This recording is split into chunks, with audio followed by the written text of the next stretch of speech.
Essential School Age IEP module is presented in 3 separate parts, focusing on the development, writing, and implementation of the Individualized Education Program, the IEP. Once a district has determined that a student requires a specialized program based upon the student's response to a scientifically based intervention program and subsequent evaluation assessment process, they have 30 calendar days to hold a meeting to develop an initial IEP. Once the parent signs the initial IEP and the district has provided the parent with a PRO1, prior written notice, the district will begin providing services based upon the individual needs of the student.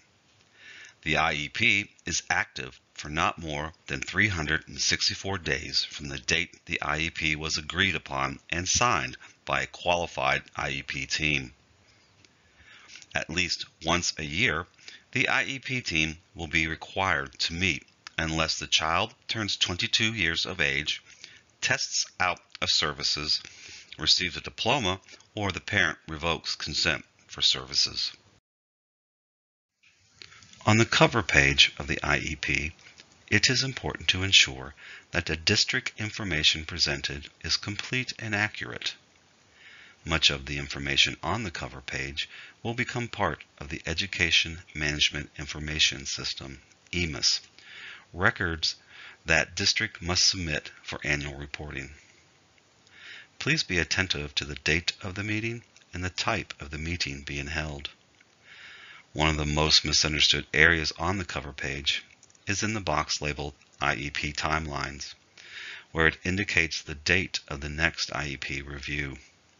This is not necessarily the date of the annual IEP meeting, but the date for the IEP team to review the contents of the IEP prior to the IEP end date. Some examples might include the date when the team will come back together to determine the need for extended school year services, or to decide if the specially designed instructional strategies are an educational benefit to the student. If during the duration of the IEP, the district needs to amend any section of the IEP, this information would be captured at the bottom of the page as well. There is a new addition to this section for participants to initial if any changes are made to the IEP by the way of an amendment. The District of Residence, the DOR, is the school or district where the students, parents, or guardians reside, which is responsible for ensuring that an IEP is developed and implemented. The District of Service is the school district that is responsible for implementing the services contained within the IEP. Districts of residence that have students who are educated outside their district have the responsibility for initiating and conducting meetings for the purpose of developing, reviewing, and revising the IEP. Districts of residence must maintain communications with the district of service in order to ensure compliance and accurate implementation of the IEP. Community schools are the district of residence. In the case where a community school places a child in a separate facility for their academic and/or functional services, the community school remains the DOR and continues to be responsible for the education of that child. The new IEP form provides rollovers throughout to provide additional information that will assist districts to complete the form. Section 1 of the IEP asks for future planning.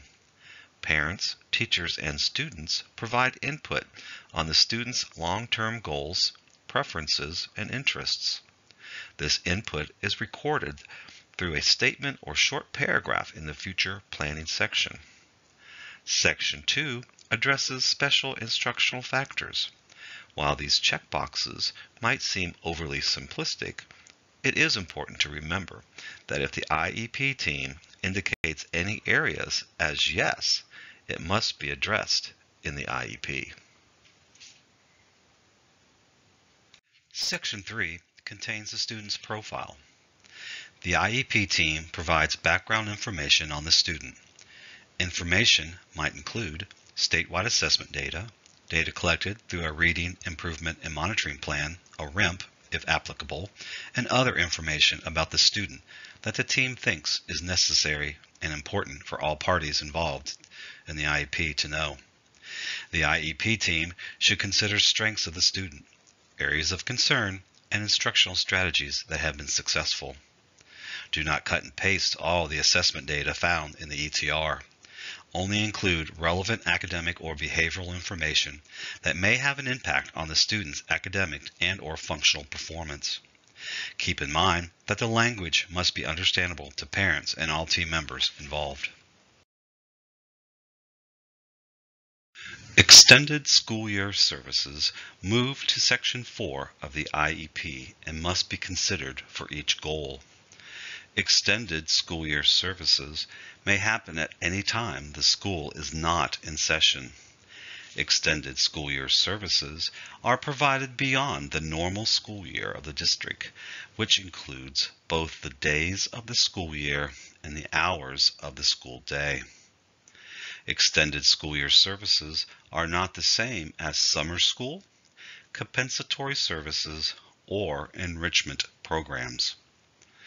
The IEP team should consider extended school year services to prevent significant regression of skills or knowledge retained by the child, so as to seriously impede the child's progress towards their educational goals, and whether extended school year services are necessary to avoid something more than adequately recoupable regression of skills or knowledge. The team needs to determine whether the time the student will need to relearn the skills lost is excessive, particularly compared to the time it takes non-disabled students to regain skills lost during a school break. The IEP team may want to collect further data and reconvene later in the school year to determine if extended school year services are needed. The team would then enter the date on the IEP of when it plans to reconvene to make the determination based upon data collected. In Ohio, all elements for secondary transition planning must be included within the IEP that is in effect when the child turns 14. The IEP transition plan elements can be completed before age 14 if the IEP team determines it to be necessary for the student. When preparing for the meeting at which this IEP will be drafted, school personnel must invite the student. There is no exception to this requirement.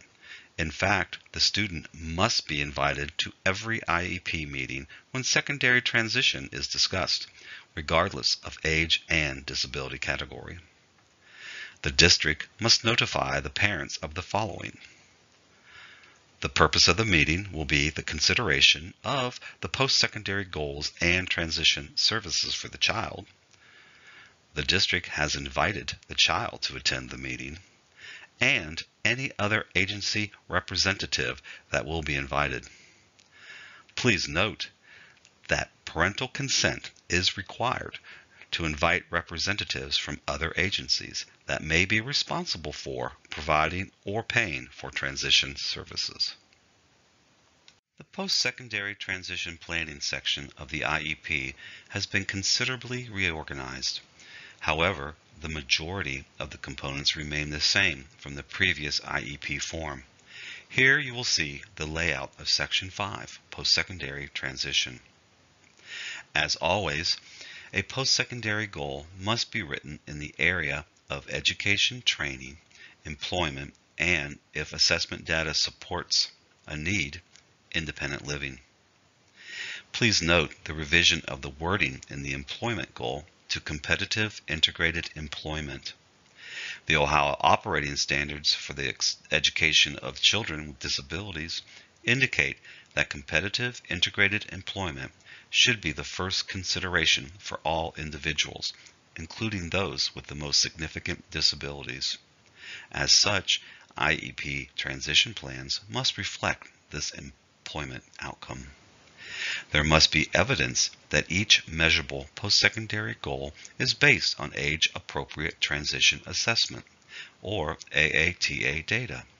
To illustrate the importance of this connection, AATA is now documented directly under each postsecondary goal.